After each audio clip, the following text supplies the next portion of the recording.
जय हिंद दोस्तों, आप सबका स्वागत है आपके अपने यूट्यूब चैनल टारगेट हिमसेल्फ में। आज हम देखेंगे साधारण ब्याज के कुछ नए प्रश्न। जो हमने कल देखे थे वो हमारे प्रश्न कुछ सिंपल थे। आज का हमारा जो टॉपिक है थोड़ा हाई लेवल का रहेगा, मतलब थोड़ा अप रहेगा कल से। ज़्यादा हाई भी नहीं है लेकिन कल से अप रहेगा। तो आप हमारे चैनल को लाइक कीजिए और हम स्टार्ट करते हैं अपना आज का वीडियो बिना देर किए हुए। आज का हमारा पहला क्वेश्चन है, कोई धनराशि ब्याज की वार्षिक दर से 5 वर्ष में अपने से 3/2 गुना हो जाता है। मतलब कोई धन, अगर कोई व्यक्ति है जो किसी को धन देता है तो 5 वर्ष में अपने धन का 2/3 हो जाता है। मतलब जो वो खुद था, जैसे मान लीजिए पहले वो 2 था लेकिन अभी वो 2/3 हो गया, मतलब वो 2 से बढ़कर 3 हो गया। इससे जो भिन्न के रूप में जो दिया जाता है उसका इतने बटे गुना हो गया। तो उसका अर्थ यही होता है कि वो नीचे वाली जो वैल्यू होती है वो रियल वैल्यू होती है, ऊपर वाली होती है वो ग्रोथ करके आई हुई वैल्यू होती है। तो इसमें हमको ब्याज की दर ज्ञात करनी है। तो अगर हम यहाँ देखें कि हमारा जो मूलधन है यानी कि प्रिंसिपल हमारा 2 है, रेट हमको दी नहीं गई है, टाइम हमको 5 वर्ष दिया गया है और अपॉन में 100। अगर हम इसका ऐसा ही देखें तो ये हमारा ग्रोथ करके 3 हुआ है। तो इट मीन्स ये हमारा ये 1 रुपये है वो हमारा ब्याज रहा है, मतलब ये हमारा ब्याज है। अगर हम इसको सॉल्व करेंगे तो ये हमारा आएगा 10। अगर 10 का हम इधर मल्टीप्लाई करते हैं तो ये हमारा हो जाएगा R = 10%, यानी कि R की हमारी वैल्यू आ गई 10%। ओके, देखते हैं हम इसका आंसर। आज इसका हमारा आंसर है 10% ईयरली। जो ये रेट आई है वो वार्षिक है, इधर आप देख भी सकते हैं, वार्षिक ब्याज दर ईयरली। ओके, मूव करते हैं नेक्स्ट क्वेश्चन की ओर। हमारा दूसरा क्वेश्चन है, एक धनराशि साधारण ब्याज की वार्षिक दर पर उधार दी गई, वह 3 वर्ष में अपने का यहाँ 4/5 गुना हो रही है। तो मतलब 4 हम वही रखेंगे प्रिंसिपल, और रेट हमको दी नहीं गई है, रेट की जगह हम लिखेंगे R। और ये हमारा 3 ईयर टाइम अपॉन 100। जो ये फॉर्मूला होता है इससे सिंपल इंटरेस्ट के सारे क्वेश्चन, अगर हमको रेट निकालनी है, टाइम निकालना है, प्रिंसिपल निकालना है या ऐसा ही कुछ भी निकालना है, अगर जो मतलब सिंपल इंटरेस्ट में जो भी होता है XYZ, इसमें कुछ भी निकालना तो ये फार्मूला हमारा सब में काम आता है। मतलब ये फार्मूले के बेस पे हम कुछ भी निकाल सकते हैं सिंपल इंटरेस्ट का। तो हमारा इसमें सिंपल इंटरेस्ट मतलब ये 4 से 5 हो गया। 4 से 5 हो गया मतलब कितना बढ़ा, 1 रुपये बढ़ा। 1 रुपये बढ़ा है तो हम इसको रखेंगे या काटेंगे तो ये हमारा 25। अगर इसको 25 को हम इधर लेके जाएंगे तो ये हो जाएगा हमारा 25 अपॉन में जो ये 3 है वो भी इधर जाएगा, ये मल्टीप्लाई में जाएगा तो इधर डिवाइड में पहुंच जाएगा। मतलब 25/3%। आर तो हमारी यही रहेगी, तो मतलब R = 25/3%। ओके, मतलब इसका ये हमारा रेट होगा 25/3%। ये हमारा आंसर है 25/3% ईयरली। मूव करते हैं नेक्स्ट क्वेश्चन की ओर। हमारा अगला क्वेश्चन भी सेम इसी प्रकार है। रमेश ने सुरेश को कुछ धन साधारण ब्याज पर 4 वर्ष के लिए उधार दिया। अवधि के अंत में सुरेश ने मतलब 5 की जगह उसने 5 लिए थे लेकिन 6 रुपये उसको वापस किए हैं। तो ब्याज की दर ज्ञात कीजिए। इस क्वेश्चन को आप उसी तरीके से अगर करेंगे, इस तरीके से जो हमने पीछे किया था, इस सिंपल तरीके से करेंगे तो आपको नॉर्मली तुरंत निकल के आ जाएगा, आप निकाल सकते हैं उसको। तो इस क्वेश्चन को आप लोग कर लीजिएगा। इसका आंसर 5% ईयरली निकल के आ रहा है। सेम क्वेश्चन है तो मैंने छोड़ दिया, आप लोग कर लीजिएगा। PDF मिल जाएगा आपको ग्रुप पर, सो आप देख लीजिएगा। क्वेश्चन नंबर हमारा 4, एक व्यक्ति ने किसी महाजन से साधारण ब्याज की दर पर एक धनराशि उधार लिया। मतलब एक धनराशि उधार ली और 2 वर्ष में 10/11 यानी कि 10 रुपये का 11 वापस किए उसने। लिए मान लीजिए 10 थे लेकिन वापस कितने किए, 10 लिए, 10 थे वापस किए उसने 11।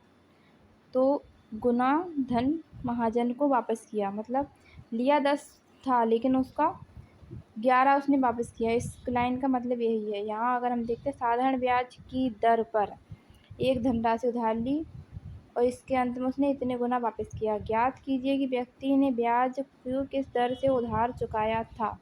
मतलब जो उसने ब्याज का चुकाया वो कितने % के हिसाब से चुकाया, किस दर से चुकाया।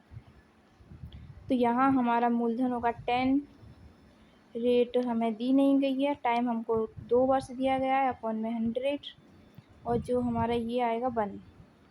अगर हम इसको काटेंगे तो यहाँ हमारा 10 और इधर से काटेंगे तो ये हमारा 5, और 5 को अगर हम 1 से मल्टीप्लाई करेंगे तो r इज इक्वल टू 5, यानी कि r बराबर 5% ईयरली। ओके, वो क्वेश्चन भी सेम ही है, लेकिन ये क्वेश्चन हमारा कुछ अलग है, बाकी क्वेश्चन से अलग है। ध्यान दीजिए इस क्वेश्चन की ओर। कोई धनराशि ब्याज पर उधार दिया, कोई धन साधारण ब्याज पर उधार दिया गया, 3 वर्ष में उसका साधारण ब्याज मूलधन से 3/5 हो गया। मतलब यहाँ कह रहा है कि उसका जो ब्याज था, यहाँ हमको ब्याज दिया गया है, ब्याज मूलधन का मतलब जो मूलधन है वो नीचे वाला है और ब्याज हो गया 3 रुपये, यानी कि मूलधन अगर 5 था तो ब्याज हमारा 3 रुपये हो गया। इसमें अगर हम देखें यहाँ तो P is equal to 5 and R is I मतलब इंटरेस्ट इज इक्वल टू 3। ब्याज की वार्षिक दर ज्ञात करें। यहाँ हमको ब्याज की वार्षिक दर, नॉर्मली दर हमारी ईयरली ही निकलती है, तो इसको अगर हम निकालेंगे तो ये हमारा हो जाएगा पी की जगह हम यहाँ लिखेंगे 5 अपॉन आर, हमको दिया नहीं गया, और रेट हमारा 3 ईयर है अपॉन में 100, और ये हमारा 3, मतलब ऐसा ही हमारा 3 है। अगर इसको हम डिवाइड देंगे तो ये हमारा 20, और ये जो 3 है, ये 3 और ये 3 सामने से सामने कट जाते हैं। आई होप आपको मालूम होगा, ये जैसे ये बराबर की वैल्यू होती है तो सामने से सामने कट जाती है। ये और ये ऊपर वाली नीचे वाली होती है तो नीचे वाली नीचे से कट जाती है। तो r इज इक्वल टू आ गया हमारा 20%। कैसे आया? क्योंकि जो 20 है वो इधर जाएगा तो उसके इक्वल में आ जाएगा। ओके, तो r इज इक्वल टू हमारा हो गया 20%। मूव करते हैं हम अपने नेक्स्ट क्वेश्चन की ओर। हमारा अगला क्वेश्चन है क्वेश्चन नंबर 6। साधारण ब्याज पर दिए गए किसी धन का ब्याज उस धन के 3/16, मतलब जो ब्याज है, अगर हमारा मूलधन 16 है तो हमारा ब्याज 3 आ रहा है। राशि कुछ भी हो सकती है, ये उनका हमें अनुपात दिया गया है, एक तरीके से रेशियो बोल सकते हैं हम इसको, के बराबर हो जाती है, मतलब इस रेशियो के बराबर हो जाती है यदि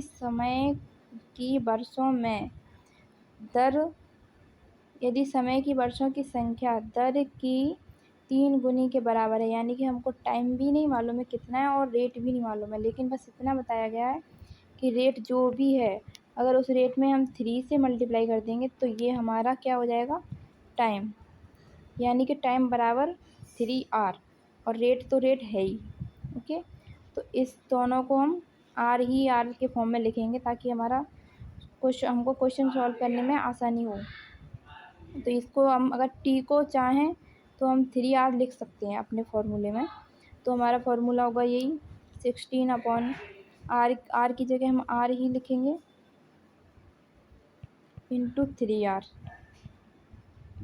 यानी कि ये टाइम लिखा है हमने, और नीचे 100, और ब्याज कितना है हमारा 3, ब्याज हमने यहाँ लिखा 3। अगर अब हम इसको सॉल्व करेंगे तो ये हमारा हो जाएगा, ये बराबर में आपको दिख रहा होगा, ये बराबर में ये 3, ये वाला 3, ये वाले 3 से क्रॉस हो जाएगा, और इस आर का अगर हम इससे मल्टीप्लाई करेंगे तो ये हमारा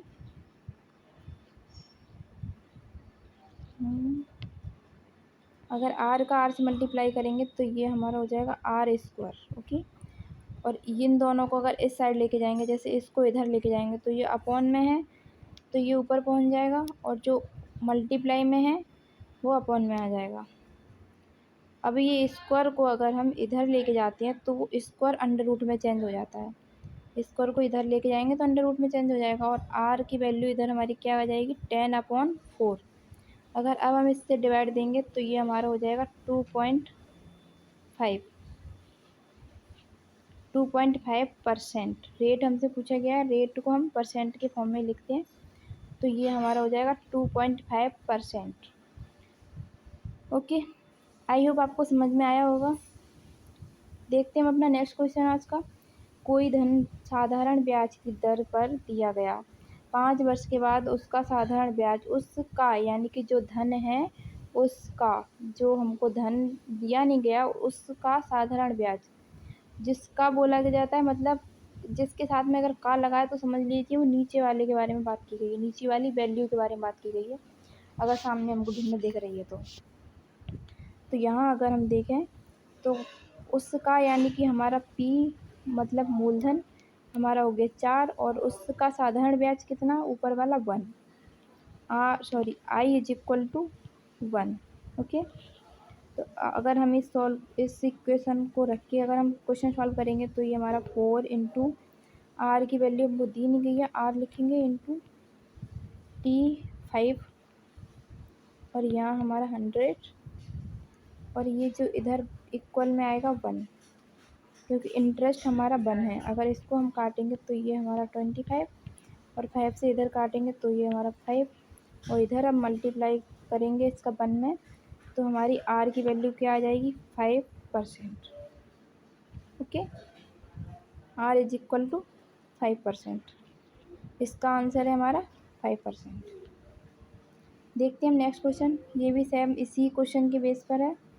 कोई साधारण ब्याज उस धन का 4/12 हो जाता है यदि वर्षों की संख्या और दर की संख्या के बराबर है तो ब्याज ज्ञात कीजिए। वैसे इक्वेशन सेम है लेकिन हमको यहाँ जो ये टाइम दिया गया है, मतलब टाइम और रेट, इन दोनों की जो भी हम मानेंगे वो सेम ही है।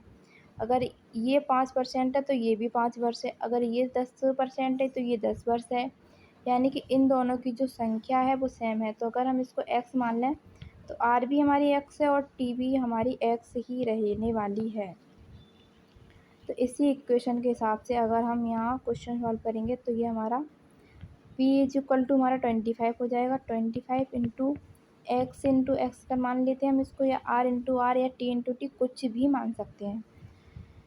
तो हमने यहाँ x माना है अपॉन में 100 और ये हमारा 4 जो कि इंटरेस्ट है हमारा, इधर काटेंगे तो ये हमारा 4, लेकिन ये 4 और इस 4 को हम क्रॉस नहीं कर सकते क्योंकि ये ऊपर की साइड है और ये नीचे की साइड। अगर इसको इधर लेके जाएंगे इस साइड पलट के ले जाएंगे तो ये हमारा मल्टीप्लाई में जाएगा, क्योंकि इधर डिवाइड के फॉर्म में है तो इस साइड मल्टीप्लाई के फॉर्म में जाएगा। तो 4 इंटू 4 हमारा हो जाएगा 16 और is equal to X into X करेंगे इस साइड तो ये हो जाएगा हमारा x²।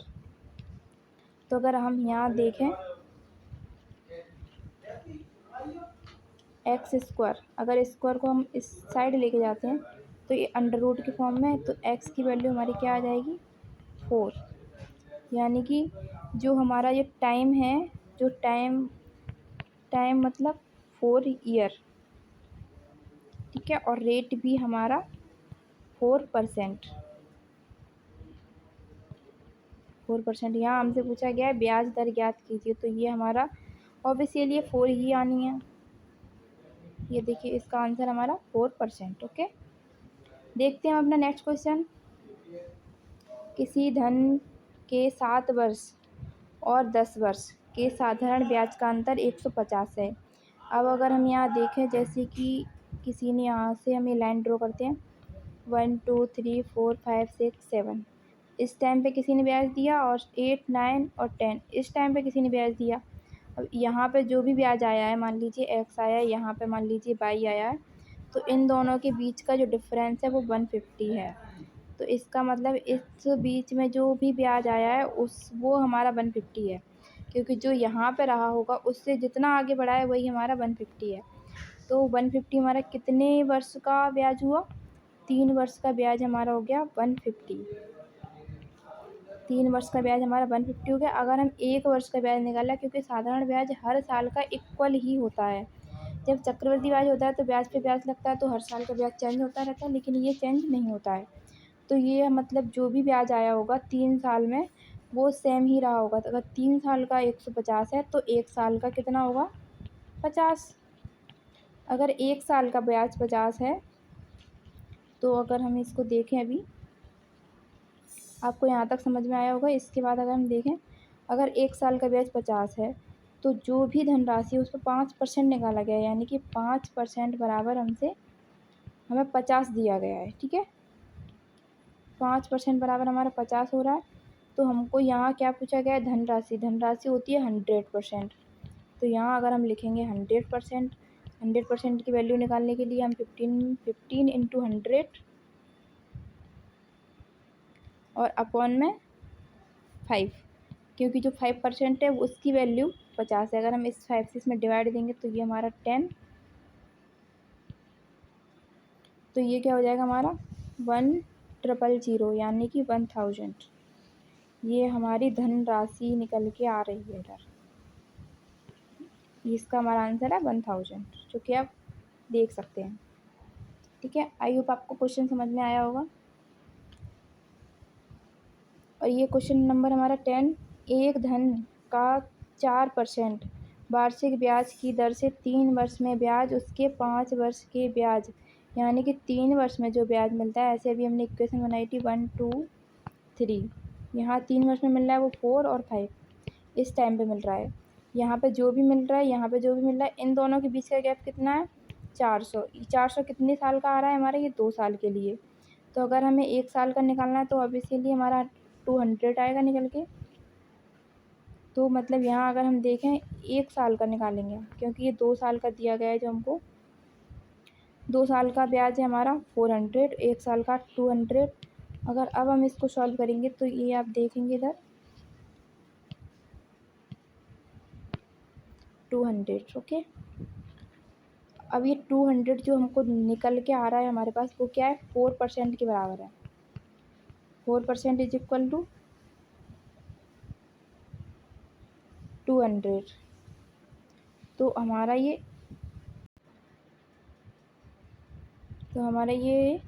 100% बराबर क्या होगा, 100% मतलब 100% हमारी वैल्यू निकल के आएगी। जो ये धन पूछा जा रहा है वो हमारा हमेशा 100% होता है। तो यहाँ अगर हम लिखेंगे 200 अपॉन में 100% हमको चाहिए, 100% चाहिए, परसेंट, और ये हमारा 4% है।